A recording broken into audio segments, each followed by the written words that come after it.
the Book of Romans series.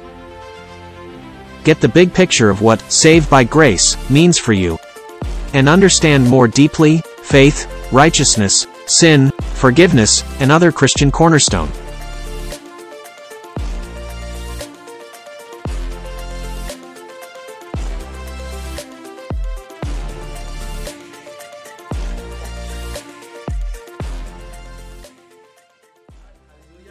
Blessed be the name of the Lord. Kumusta na po kayo mga mahal kong kapatid? Nawa po ay nasa mabuti kayong kalagayan. Ganon din po ang inyong pong mga mahal sa buhay.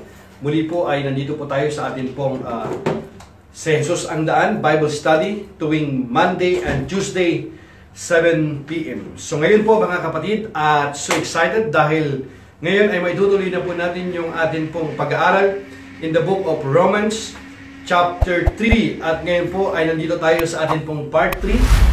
To God be the glory, sapagkat lagi po tayong binibigyan ng Panginoon sa Kanya pong biyaya ng ganitong pagkakataon para tayo po ay makapag-aral ng Kanya pong salita. At ngayon po ay nandito tayo sa Book of Romans chapter 3 and part 3.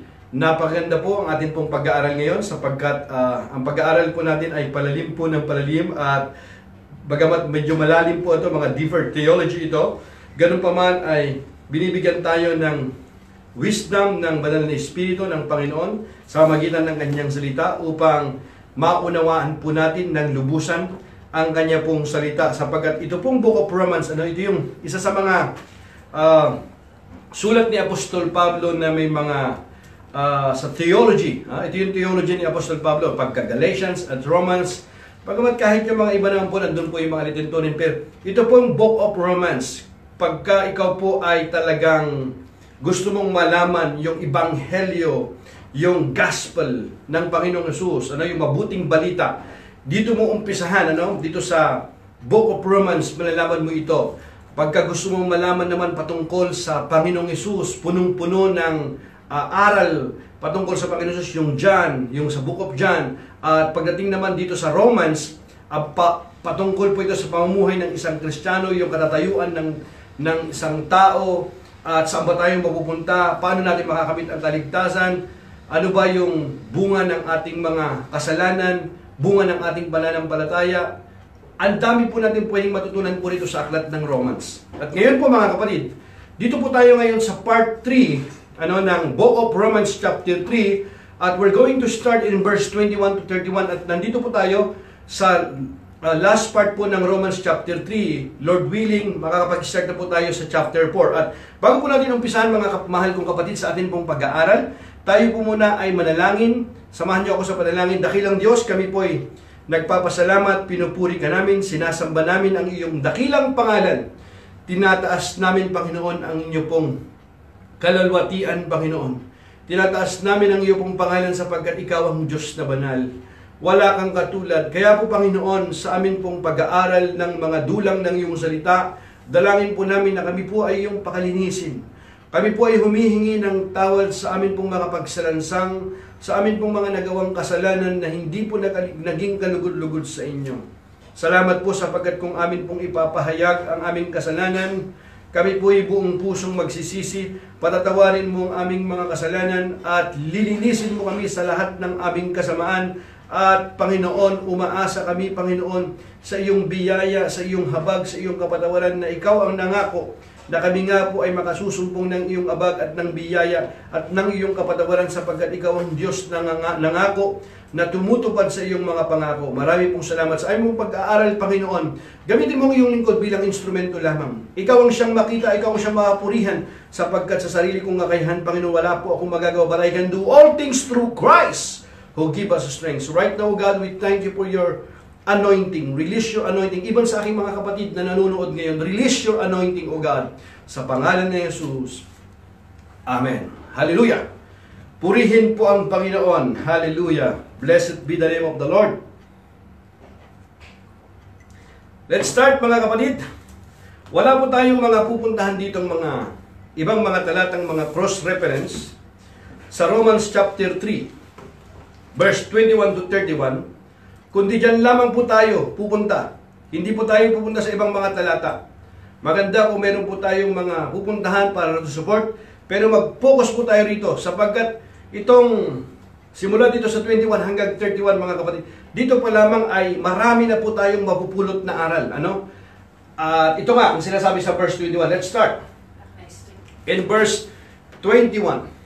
But now, the righteousness of God, apart from the law, is revealed. We're using here about the New King James Version. Am I correct, Jalay? Yeah. See, we're using here the New King James Version now. And then we're going to take a look also in Tagalog. The Bible says that, but now the righteousness of God, apart from the law, is revealed, being witnessed by the law and the prophets.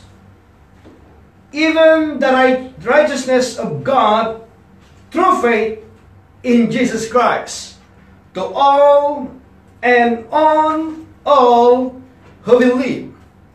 For there is no difference,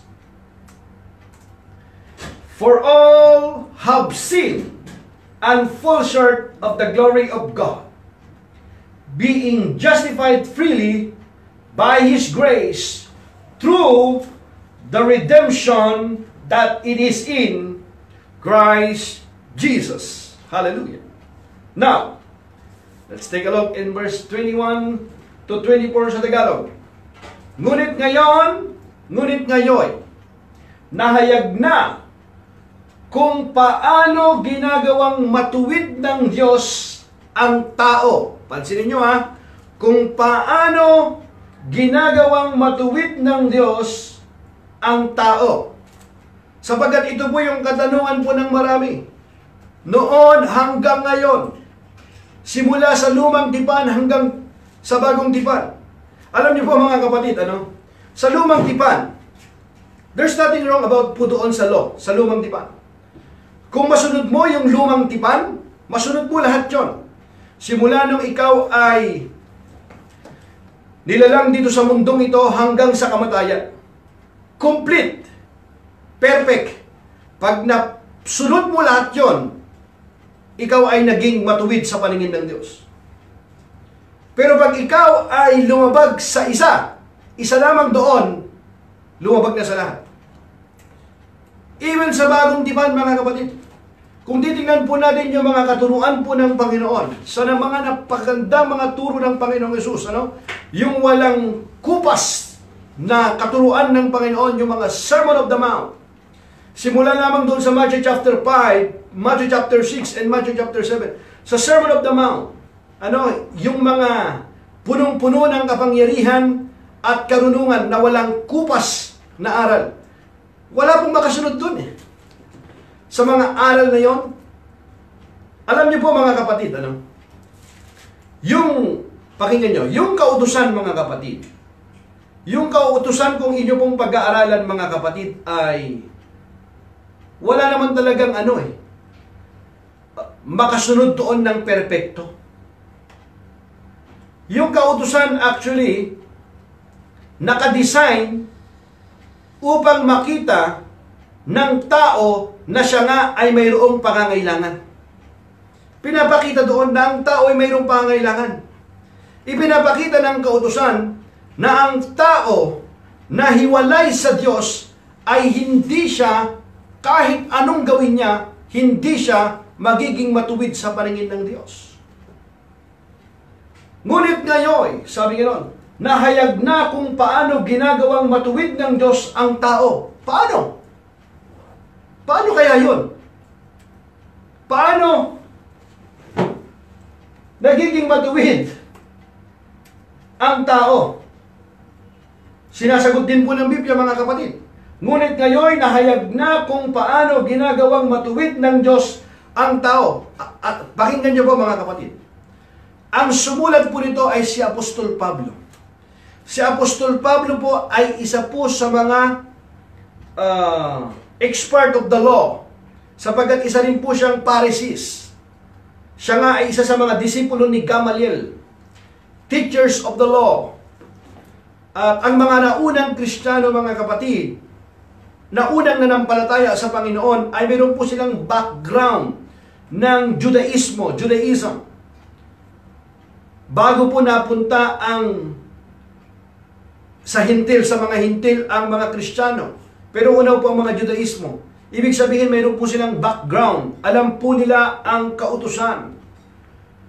At ngayon, ito yung sinasabi ni Apostol Pablo, na ngayon, sabi niya, ngunit ngayon, nahayag na kung paano ginagawang matuwid ng Diyos ang tao. Paano? Sasagutin ng Biblia. Ito'y hindi sa pamamagitan ng kautusan. Kita mo? Ito'y hindi sa pamamagitan ng kautusan.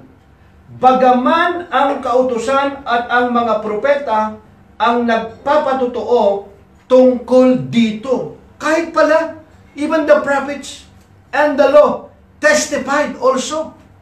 Ibig sabihin, mayroon po silang mga ipinahayag na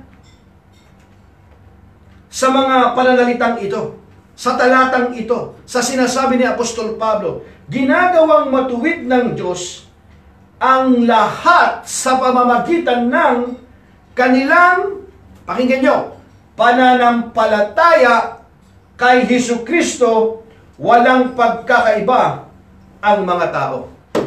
Hallelujah! Purihin ang Panginoon. Sa English, if you will take a look in English here, we're going to take a look here. But now the righteousness of God apart from the law is revealed, being witnessed by the law and the prophets. Even the righteousness of God, through faith, the righteousness of God, kanino nakakamit? Through faith in Jesus Christ to all and all who believe.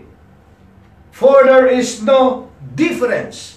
Ibig sabihin, kahit yung mga walang background, walang alam doon sa kautusan, doon sa lumang tipan, sa kautusan ni Moses, kapag sila po ay nakipag-isa kay Kristo, kumilala kay Kristo, nanampalataya kay Kristo, walang kaibahan. Ang sinasabi nga dito maliwanag na here, ngunit dahil sa kanyang kagandahang loob, na walang bayad niyang ibinigay, sila ay itinuring na matuwid sa pamamagitan ni Kristo Jesus na siyang nagpapalaya sa kanila. Maliwanag mga kapatid, na ipinapakita rito na sa pamamagitan ng pananampalataya kay Kristo Jesus, sila ay itinuturing na matuwid. Dahil ipinapakita niya, kung titingnan natin dito sa verse 23, na walang nakaabot sa pamantayan ng Diyos, sapagkat ang lahat ay nagkasala at walang sino mang nakaabot sa kalalwalhatian ng Diyos. Amen? For all have sinned and fall short of the glory of God. Ngunit dahil, pansinin nyo sa verse 24, ngunit dahil sa kanyang kagandahang loob, by His grace, sila, dahil sa kanyang kagandahang loob, na walang bayad niyang ibinigay, sila ay itinuring na matuwid. Hindi ka talaga matuwid. Itinuring ka na matuwid. Bakit? Sa pamamagitan ni Kristo Jesus na siyang nagpapalaya sa kanila. Yun ang tinitingnan ng Diyos, yung katwiran ni Hesukristo. At dahil sa katwiran ng Panginoon, because of the righteousness of Christ, at nung ikaw ay nakipag-isa kay Kristo, ikaw ngayon ay itinuturing na matuwid, bagamat hindi ka matuwid, dahil ikaw ay nanampalataya kay Kristo Jesus, ngayon, ikaw ay itinuring na matuwid. Paano nangyari yun? Nangyari nga yun dahil sa iyong pakikipag-isa kay Kristo. Kung wala si Hesukristo sa iyong buhay, hindi ka nanampalataya kay Hesukristo, kahit anong gawin mo, hindi ka makakaabot sa pamantayan ng Diyos. Hallelujah. My belief in Christ makes me righteous. Not because I am good, not because I go to church, not because I pray, but because my belief in Christ makes me holy. Hallelujah. Purihin ng Panginoon. Hallelujah. Now, let's talk about the justification here. But take a look verse in 23 in English here. Yeah. Verse 23 to 24. Yeah. For all have sinned and fall short of the glory of God, being justified freely. I want you to notice the word here. Being justified freely by His grace through the redemption that is in Christ Jesus. I want you to notice the word here, the three words here. The word justified, being justified freely by His grace. Okay? Through the redemption. Redemption kasi ay not only to pay our sins, but also yung to redeem yung authority na ipinagkaloob, the authority that has been given, to Adam and Eve, that has been lost because of sin. Now, Jesus Christ, kasi mayroon tayong three basic biblical worldview. I want you to notice, my brothers and sisters, I want you to know here, that we have a three basic biblical worldview. Number one is the creation. The creation. The fall.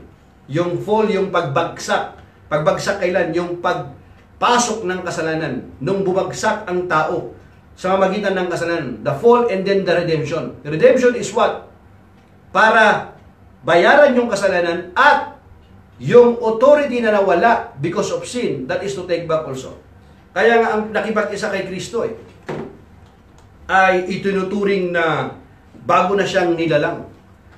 I have given you the authority, sabi na nga ng Panginoon, to trample serpents and scorpions and to overcome all the powers of the enemy, and nothing shall by any means hurt you. That is in Luke chapter 10 verse 19. Bakit? Kasi yung isang tao na wala kay Kristo, siya ay talunan. Hindi niya mapagtatagumpayan ang mga principalities, rulers, itong darkness na ito, na walang iba kundi yung mga kampon ni Satanas, yung mga demonyo. Paano mo pagtatagumpayan niya? Redemption kasama ito sa ginawa ng Panginoon, mga kapatid. Hallelujah. Now, being justified freely by His grace through the redemption that is in Christ Jesus. Hallelujah.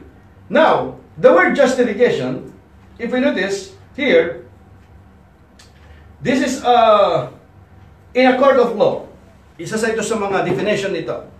Justification, a sufficient or acceptable excuse or explanation made in court for an act that is otherwise unlawful, the showing of an adequate reason in court why a defendant committed the offense for which he or she is accused, that would serve to relieve the defendant of liability. Now, a legal excuse for the performance or non-performance of a particular act that is the basis for exemption from guilt. Exemption from guilt. A classic example is the excuse of self-defense offered as justification for the commission of a murder here in a court of law. The definition, it's showing here that it's very clear. Justify yung isang tao in a sense of what? A good example here, a classic example is what? The excuse of self-defense offered as justification for the commission of a murder. Even though he is guilty of committing a crime, he is being justified because of what? Self-defense. Kaya hindi siya makakasuhan, hindi rin siya pagbabayarin doon sa kanyang nagawa dahil ang tawag doon, siya ay mayroong ginawang self-defense. Justification yun. Now here, in a biblical, mga kapatid, in a biblical definition, doon pinakita natin kanina doon, yung justification in a court of law. Justified yung isang tao na kahit mayroon siyang ginawa na masama, hindi pa rin siya paparatangan ng parusa Dahil ang tawag doon ay self-defense, which is pwedeng i-justify yun sa court. Mapatunayan na siya nga ay self-defense yung ginawa niya, ang tawag doon ay ma-justify siya. Ngayon here, what does justified mean in the Bible? In the Bible, it clears that in a Christian theology, simply means justification is God's righteous act. Kira nyo ha? Justification is God's righteous act of removing the guilt. Removing the guilt and penalty of sin while, notice it, while at the same time declaring the ungodly to be righteous. Sa court of law, mga kapatid, sa mundong ito, hindi ka pwedeng i-declare na righteous ka at the same time. Because kung ano yung ginawa mo, bagamat self-defense yung ginawa mo, even though that is self-defense, they cannot declare you as righteous. You can justify also that. They will not put you in the jail because it's self-defense. You can justify that. But in a Christian theology, justification is totally different. The difference is, in Christian theology, justification is God's righteous act. It's God's righteous act of removing the guilt and penalty of sin, while at the same time declaring the ungodly to be righteous. Think about that. Through faith in Christ's atoning sacrifice. Hindi lang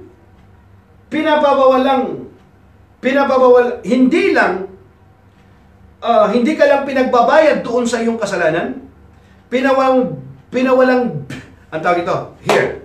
Hindi lamang ikaw,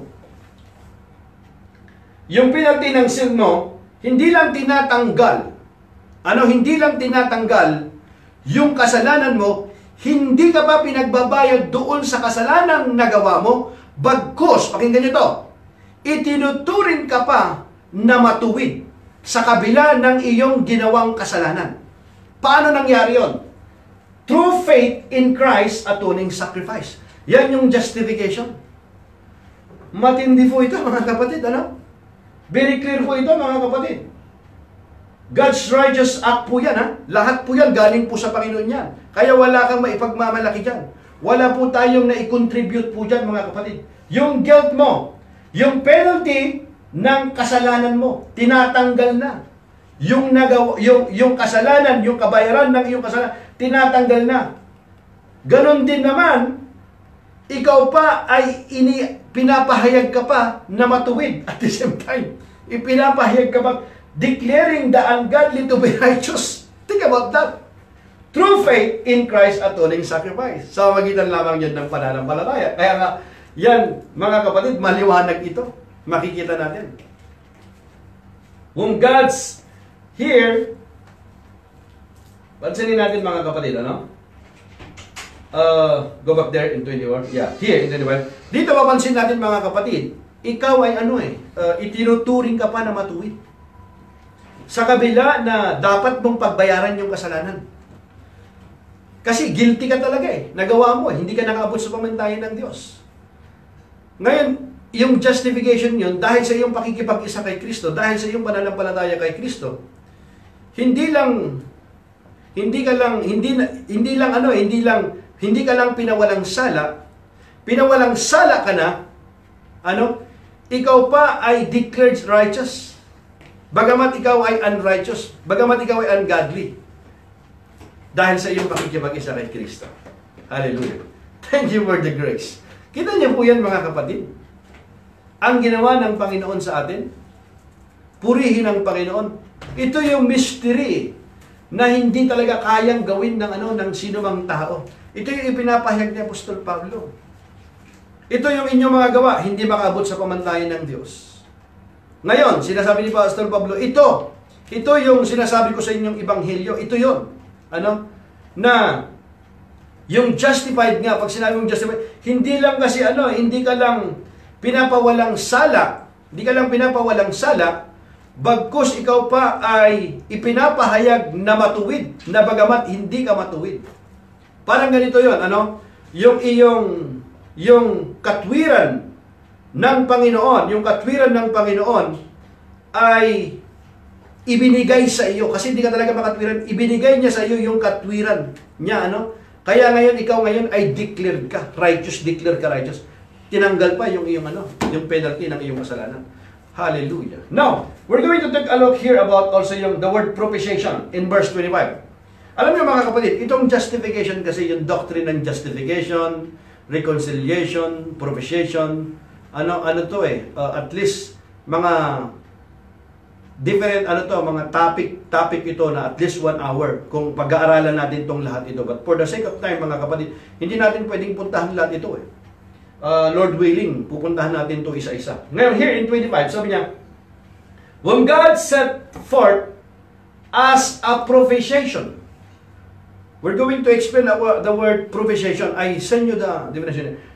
When God set forth as a propitiation by His blood through faith to demonstrate His righteousness, because in His forbearance God had passed over the sins that were previously committed. Hallelujah. Now, tingnan natin. Here, look down. What is propitiation? What is propitiation? Now, the word propitiation carries the basic idea of appeasement. I will explain about that. Carries the basic idea of appeasement, the word appeasement or satisfaction, specifically toward God. Propitiation is a two-part act that involves appeasing the wrath of an offended person and being reconciled to Him. You see that, my brothers and sisters? You notice that? What happened? Appeasing the wrath of an offended person. Appeasing the offended person and being at the same time reconciled to Him. If you notice here, my brothers and sisters, go back there. Now here, the propitiation, actually, nakuha ito kasi nung yung mga pagan nung araw kasi, may mga deity mga yan Ang ginagawa nga ng mga yan, nagsasacrifice pa sila sa magitan ng mga dugo. At kapag nagsasacrifice sila, yung dugo, yung hayop, ang nangyayari po dyan, yung kanilang deity nila, yung kanilang mga Diyos nila, ang nangyayari, paniniwala na nila doon, nagiging sila, apis, kumbaga, okay, dahil doon sa alay mo na, tinignan yung alay na yun, hindi na tayo hindi na ikaw meron ka ng involves appeasing the wrath of an offended. Dahil doon sa handog mo na yun. Piso tayo. At the same time, naman, ang nangyari pa, being reconciled to Him. Nare-reconciled to Him because of that. Ngayon, dito, sa ginawa ng Panginoon sa atin, hallelujah, purihin ng Panginoon. Sa magitan ng dugo ng Panginoon, mga kapatid, yung dugo ng Panginoong Yesus, na naihandog, yung dugo ng Panginoon, walang bahid, hallelujah, walang bahid na kahit anumang karumihan, ay sapat-sapat na lahat ng kasalanan natin nilinis, pinatawad. At the same time, tayo ngayon ay itinuring na matuwid ng Diyos.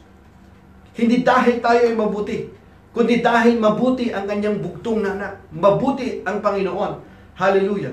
Purihin ang Panginoon. No? Put in Tagalog. Yeah. Ngunit ngayon ay ipinapakita ng Diyos na siya'y matuwid at itinuturing niyang matuwid ang mga sumasampalataya kay Kristo. Now here, go back. Now here, 26 here. To demonstrate at the present time His righteousness, that He might be just and the justifier of the one who has faith in Jesus. To demonstrate.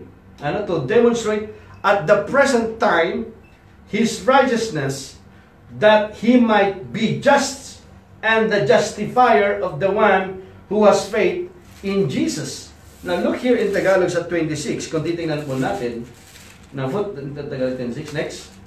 Ngunit ngayon ay pinapakita ng Diyos na siya'y matuwid at itinuturing niyang matuwid ang mga sumasampalataya kay Kristo Jesus. Itinuturing niyang matuwid ang mga sumasampalataya kay Kristo Jesus. So dito mga kapatid, ipinapakita rito na God offered Him. Sabi nga dito sa version ng JT, God offered Him so that by His blood, He should become the means by which people's sins are forgiven through their faith in Him. God did this in order to demonstrate that He is righteous. In the past, He was patient. And overlooked people's sin, but in present time, He deals with their sins in order to demonstrate His righteousness. In this way, God shows that He Himself is righteous and that He puts right everyone who believe in Jesus. So dito makikita natin dito mga kapatid na ipinapakita rito na ang sinasabi nga ay noong una. Noong una ay nagtimpi ang Diyos. Kaya bakit? Noong unang panahon, nagtimpi siya at ipinagpaumanhin ang mga kasalanang nagawa ng mga tao. Sa 25 in Tagalog, here, siya ang inialay ng Diyos bilang handog upang sa magitan ng kanyang dugo ay mapatawad ang kasalanan ng lahat ng sumasampalataya sa Kanya. Ginawa ito ng Diyos upang patunayang siya'y matuwid sapagkat noong unang panahon ay nagtimpi siya at ipinagtiisan ang mga kasalanang nagawa ng mga tao. So dito mga kapatid, maliwanag na ipinapakita nang dahil sa Panginoon ay, kaya nga ang sabi sa Diyos, ngunit ngayon ay tuwirang ipinapakita ng Diyos na siya'y matuwid at siya ang nagpapawalang sala sa mga sumasampalataya kay Jesus. Paano nangyari ito mga kapatid? Wala ka makikita rito na dahil sa tao, sa gawa ng tao, dahil sa pagsunod nila sa kautusan. Walang makikita rito eh. Ano lahat ito? Ang Panginoon lahat ang nag-initiate. Ang Panginoon lahat ang gumawa ng paraan. Ang Panginoon mismo ang umabot sa atin. Ang dugo ng Panginoong Hesus. Dahil sa kanyang dugo na tumigis sa krus ng Kalbaryo, nagkaroon ng kapatawaran ng ating kasalanan. Bagamat tayo hindi matuwid, pinawalang sala tayo ng Diyos. Hindi lamang tayo pinawalang sala, tayo pa ngayon ay itinuring na matuwid. Hindi lamang tayo itinuring na matuwid, bagkos dahil sa kanyang dugo, dati tayo kalaban ng Diyos, naging kaibigan tayo ng Diyos. At dahil naging kaibigan tayo ng Diyos, tayo ngayon ay nagkaroon ng magandang relasyon sa Diyos. Dahil lahat sa Panginoon, mga kapatid. Ito yung pinapakita rito, mga kapatid. Kung iisa-isayin natin lahat ng aral na yan, yung redemption, yung propitiation, yung justification, reconciliation, lahat po yan mga kapatid. Justification, justification by grace, through faith, in Christ Jesus our Lord. Hallelujah. Lahat ito, mga kapatid, ginawa lahat ng Panginoon sa atin ito. Bunga ito lahat ng ang Panginoon mismo ang siyang nagkusa, ang umabot sa atin. Hindi tayo Lahat galing sa Kanya ito, mga kapatid. Biyaya lahat ito ng Panginoon sa atin. Isipin mo, tayo ay malayo sa Diyos dahil tayo ay hindi hindi karapat-dapat sa Panginoon. Pero dahil ito yung tinutuloy ni Pablo, dahil sa Panginoong Hesus, sa ating pagsampalataya sa Panginoon, pinawalang sala ka, na ikaw ay guilty, pinawalang sala ka. Nung pinawalang sala ka, itinuring ka pang matuwid. At dahil doon sa kanyang dugo ngayon, na ang dati ang Panginoon, dapat magbayad. Magbayad ang lahat ng lahat ng mga nagkasala. Dapat bayaran yun. Ang Diyos ang nagbayad mismo, ang Panginoon nung magkatawang tao siya. Very clear ito, mga kapatid. Kaya nga ang sabi doon, di ba? nagtimpi ang Panginoon. Sa nung una siya ay nagtimpi. Maliwanag dito sa sinasabi dito sa 25 eh. Di ba? 25. Siya ang inialay ng Diyos bilang handog upang sa pamamagitan ng kanyang dugo ay mapatawad ang kasalanan ng lahat ng sumasampalataya sa Kanya. Lahat ng sumasampalataya. Ginawa ito ng Diyos upang patunayang siya'y matuwid.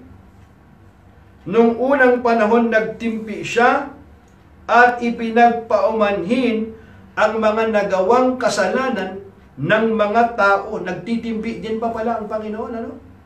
At here, ngunit ngayon ay tuwirang ipinapakita ng Diyos na siya'y matuwid at siya ang nagpapawalang sala sa mga sumasampalataya kay Jesus.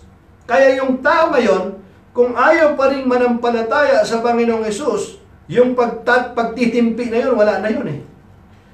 Ano na sila talaga? Sila ngayon ay parurusahan na. Sila ngayon ay magbabayad na. Bakit? Nagtimpi na siya nung una eh.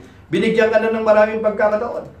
Lahat available na rito sa Panginoon eh. Sa pamamagitan ng pananampalataya sa Panginoong Jesus. Siya nga mismo yung nagkusa eh. Yung kanyang katawan mismo ang inihandog na. Kordero ng Diyos na nag-aalis ng kasalanan ng sanlibutan. Purihin ng Diyos. Hallelujah. Where is boasting then? Kaya din sa 27, where is boasting then? It is excluded. By what law? Of works? No. But by the law of faith. Kita mo, mayroon palang law. Ano yon? But by the law of faith. Where is boasting then? It is excluded. By what law? It's a question of works? No. Sabi of works? No. But by the law of faith. Hallelujah. Therefore, sa 28, we conclude na to, therefore, conclusion. Sa pagtatapos, we conclude that a man is what? Is justified by faith. Justified by faith, kanina, kay Kristo, apart from the deeds of the law. Wala na dyan, mga kapatid eh. What then can we boast about? Nothing. And what is the reason for this? Is it that we obey the law? No. But we believe. For we conclude that a person is put right with God only through faith and not by doing what the law commands. Very clear eh. Kaya ano ngayon ang ating maipagmamalaki? Ano ngayon ang ating maipagmamalaki? Tanong niya. Wala. Wala talaga. Dahil ba sa ating pagsunod sa kautusan? Question mark? Hindi. Sinagot din niya. Kundi dahil sa ating pananampalataya kay Kristo. Paulit-ulit kasi sinasabi nito mga kapatid. Kundi dahil sa ating pananampalataya kay Kristo. Kung gayon, maliwanag na sa pamamagitan ng pananampalataya, itinuturing na matuwid ang tao at hindi sa pamamagitan ng pagtupad sa kautusan. Hallelujah.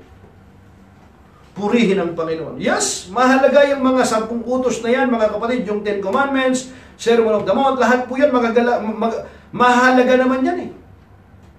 Pero yung mga ito, mga kapatid, ay hindi magbibigay sa atin ng kaligtasan. Hindi tayo ngayon magiging matuwid sa harapan ng Diyos dahil sa pagsunod sa kautusan. Hindi ka rin naman makakasunod talaga ng buo sa kautusan. Kahit anong gawin mo, kasi sinasabi ng Biblia yan, mga kapatid. Dito, ipinapakita rito, mga kapatid. Naka-design actually nga eh, ang kautusan para makita natin yung ating mga kasalanan. Para makita natin na tayo nga ay kulang, na tayo nga ay hindi makaabot sa pamantayan ng Diyos. We are in need of a Savior. Pinapakita po niyan. Purihin ang Diyos. Hallelujah. Maliwanag, dahil ba sa ating pagsunod sa kautusan? Hindi. Kundi sa ating pananampalataya kay Kristo. Kung gayon, maliwanag na sa pamamagitan ng pananampalataya, itinuturing na matuwid ang tao at hindi sa pamamagitan ng pagtupad sa kautusan. Hallelujah. Nandiyan na lahat ng explanation niya, mga kapatid. Basahin mo lang, maliwanag na eh. Nakasulat na dyan. Hallelujah. Or, is he the good of the Jews? Or is He the God of the Jews only? Or is He the God of the Jews only? Is He not also the God of the Gentiles? Yes. Of the Gentiles also. Since there is one God who will justify. Who will justify? Of course, ang Panginoon. Since there is one God who will justify the circumcised by faith and the circumcised through faith. The uncircumcised through faith. Ang Diyos ba, Diyos lamang ng mga Hudyo, hindi ba? Diyos din siya ng mga Hintil? Oo. Siya'y Diyos din ng mga Hintil sapagkat iisa lamang ang Diyos. Kapwa niya itinuturing na matuwid ang mga Hudyo at mga Hintil batay sa kanilang pananampalataya. Batay sa kanilang pananampalataya. Hallelujah.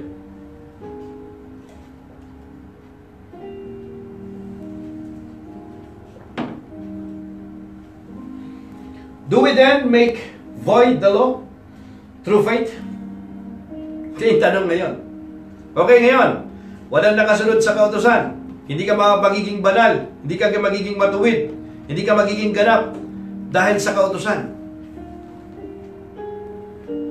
Do we then make void the law through faith? Certain din na. Kailangan mo rin kasi yun eh. Hindi para ikaw ay maging matuwid sa law. Maganda rin kasi itong mabubuting aral ito na makikita natin. Shadow kasi ito eh. Ng New Testament pinapakita. Hindi mo naman pwedeng sabihin na hindi ka namin kailangan ng lumang tipan na.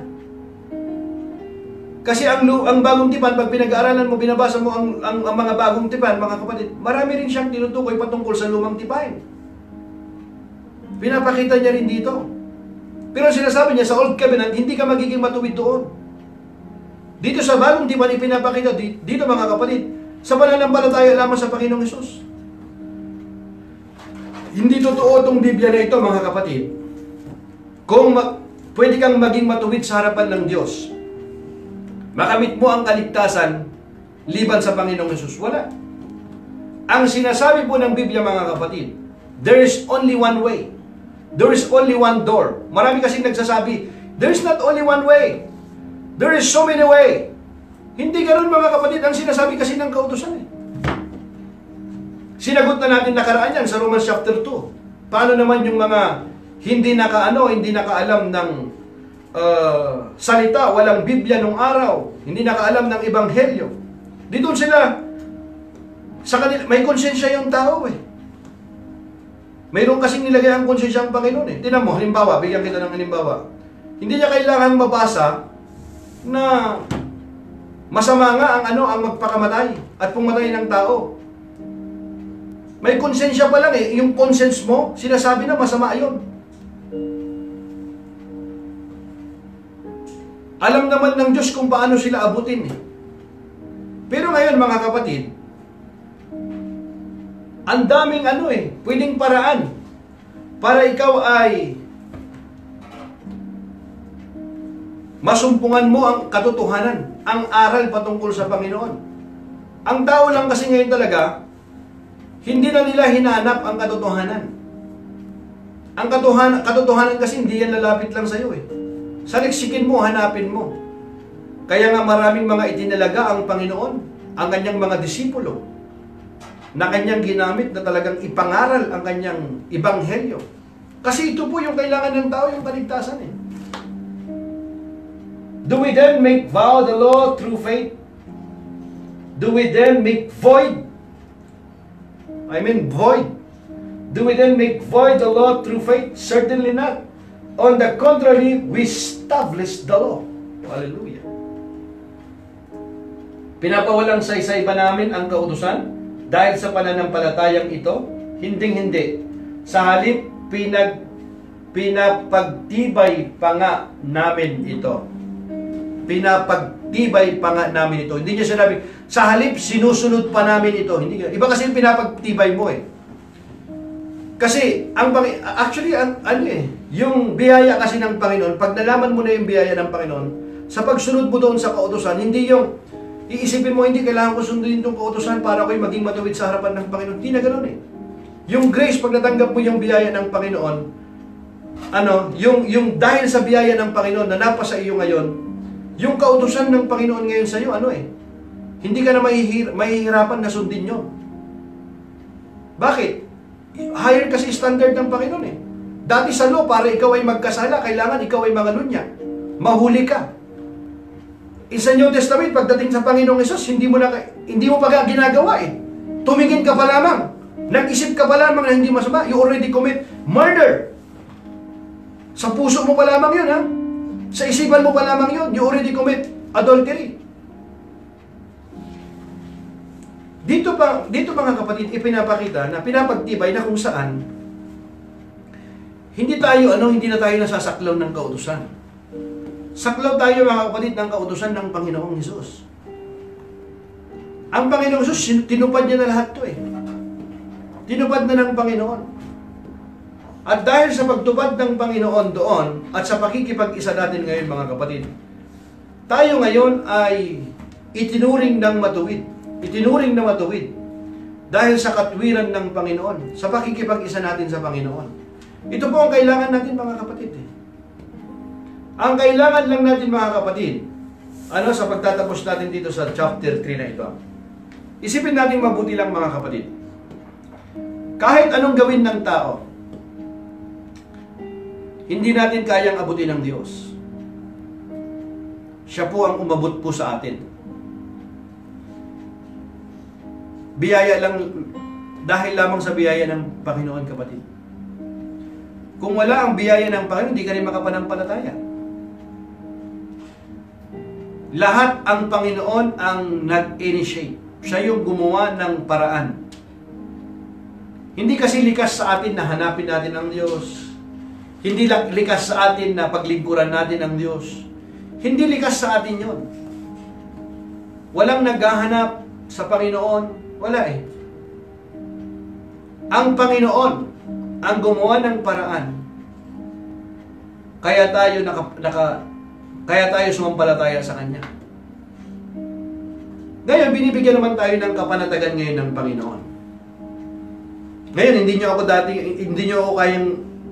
niyo ako kayang abutin dahil sa aking kabanalan. Ngayon ako ang gagawa ng paraan. Yung kanyang bugtong na anak. Walang kasalanan. Walang bahid na kasalanan. Sinunod niya yung kautusan na yun. Tinupad ng Panginoon lahat yun. Na hindi natin kayang gawin. At yung pagtupad ng Panginoon sa kautusan, hanggang doon sa cross. Siya yung pinaka-high priest natin eh. Yung high priest, you remember, pinag-aralan natin yan? Na pumapasok doon sa mercy seat, di ba? 3 beses na winiwisik yun doon. Pagpasok niya doon sa dakong kabanal-banalan, the Holy of Holies, na tinatawag. Ang Panginoon mismo, siya yung mismo, yung kanyang dugo mismo doon. Ang dugo ng Panginoon mismo. Minsanan lamang yun eh. Yun ang katanggap-tanggap sa Panginoon, mga kapatid. Hindi kailangan taon-taon. Kaya nga mga kapatid, tayo ngayon ay itinuri na matuwid na ng Diyos. Dahil sa ating pakikipag-isa kay Kristo. Hindi dahil sa tayo ay matuwid. Guilty nga tayo eh. Tinanggal ng Panginoon yun. Yung parusa na yun. Pagkatanggal niya, dineclare tayong matuwid. Apis na tayo, yun yung propitiation na tinatawag. Reconcile na tayo ngayon sa Panginoon. Purihin ang Panginoon. Kaya po mga kapatid, sa oras na ito, kung kayo po ngayon ay nanonood sa akin ngayon, napapanood niyo po ako ngayon, at maaaring kayo po ay nagdududa pa rin sa Panginoon hanggang ngayon. Hindi ka pa rin natitiyak sa iyong kaligtasan. Maaaring ikaw ay religious person. Pero hanggang ngayon, hindi mo nararamdaman yung kapayapaan sa iyong puso na ikaw ba ay matuwid sa paningin ng Diyos.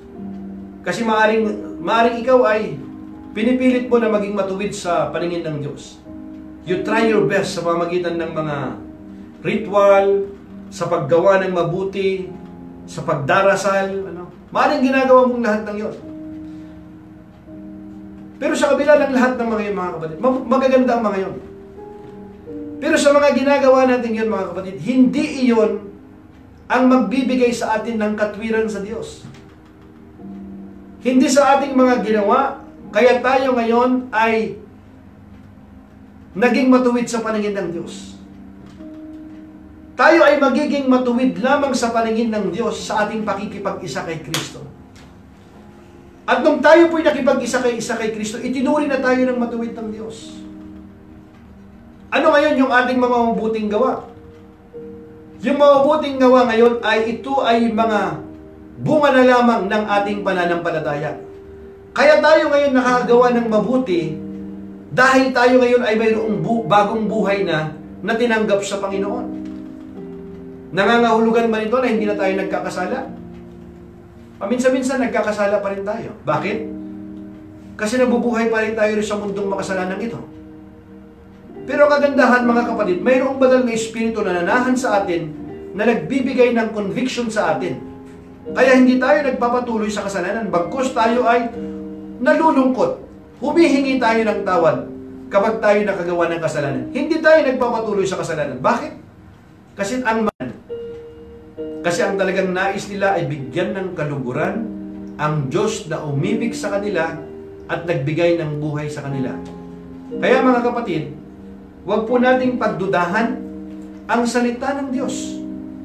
Ang salita po ng Diyos ang matibay po nating sandigan ng ating pananampalataya. At hindi po ito mga kapatid sa ating pong damdamin.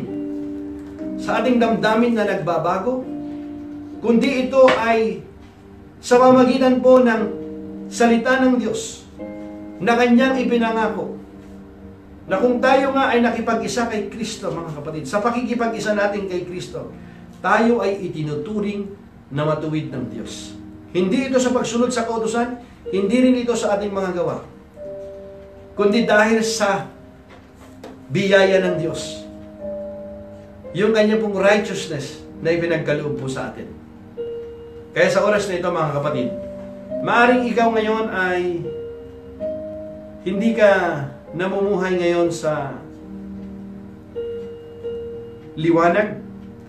Maaring ikaw ngayon ay confused ka sa iyong pananampalataya.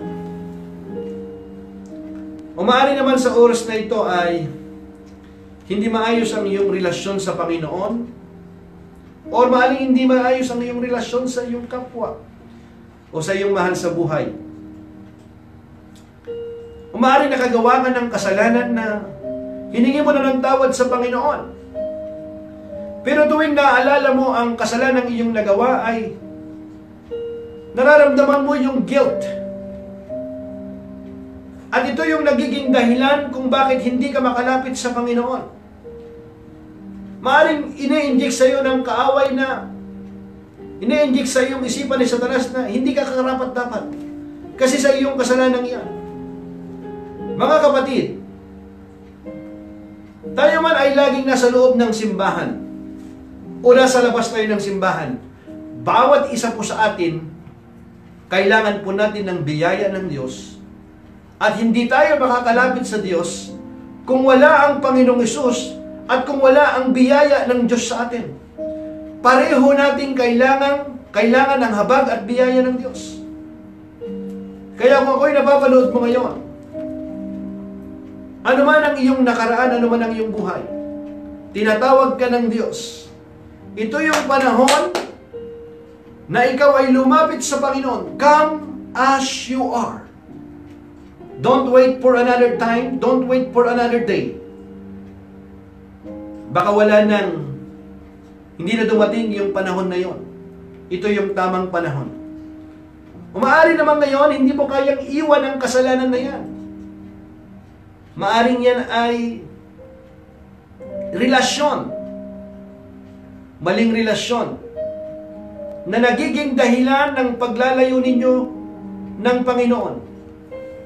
Kaya hindi ka makapagpatuloy na lumapit sa Panginoon kasi laging mayroong hadlang. Kahit naririnig mo ang aral, ang salita ng Diyos, hindi ka makapagpatuloy dahil ito yung nagiging hadlang. Hindi mo alam kung paano ang iyong gagawin. Iniisip mo, hindi mo kayang iwan. Hindi mo kayang pagtagumpayan ito. Iniisip mo lamang yon. Subukan mo na lumapit sa Panginoon. Subukan mo na humingi ng himala, ng habag, ng biyaya ng Panginoon. Ano man ang iyong ginagawa ngayon. Ang tanong lamang, kapatid, gusto mo ba talagang lumaya? Gusto mo ba talagang mapalaya? At kung gusto mo talagang mapalaya, mga kapatid, ang tanging makapagpapalaya lamang sa iyo, hindi ang iyong kaibigan, hindi rin ang mga mahal mo sa buhay, lalong-lalong hindi ang iyong mga ari-arian o anumang mayroon ka, lalong-lalong hindi kaya ng iyong sarili. Hindi mo kaya, sinubukan mo na. Subukan mo ang Panginoon. At masdan mo kung ano ang gagawin sa iyo ng Panginoon. Sasabihin ko sa iyo, mga kapatid, tapat ang nangako sa atin.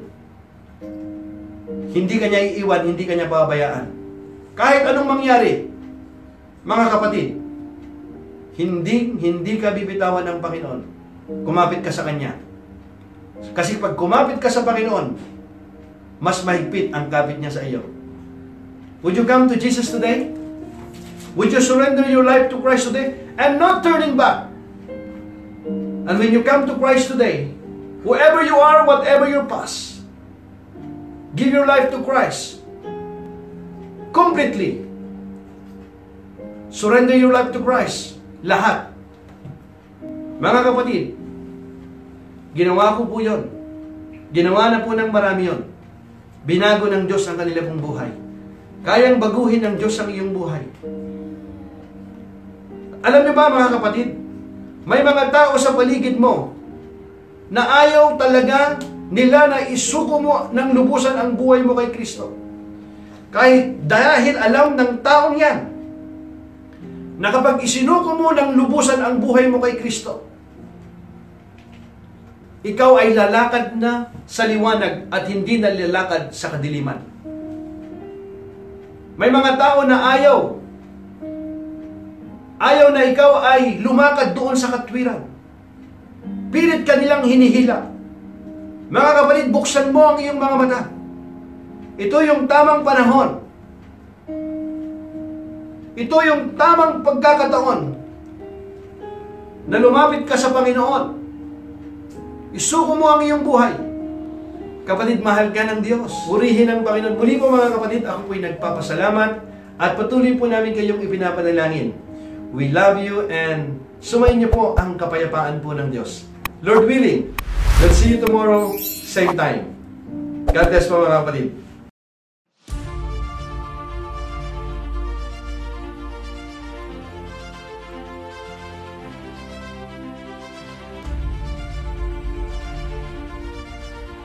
The Book of Romans series. Get the big picture of what saved by grace means for you, and understand more deeply faith, righteousness, sin, forgiveness, and other Christian cornerstone.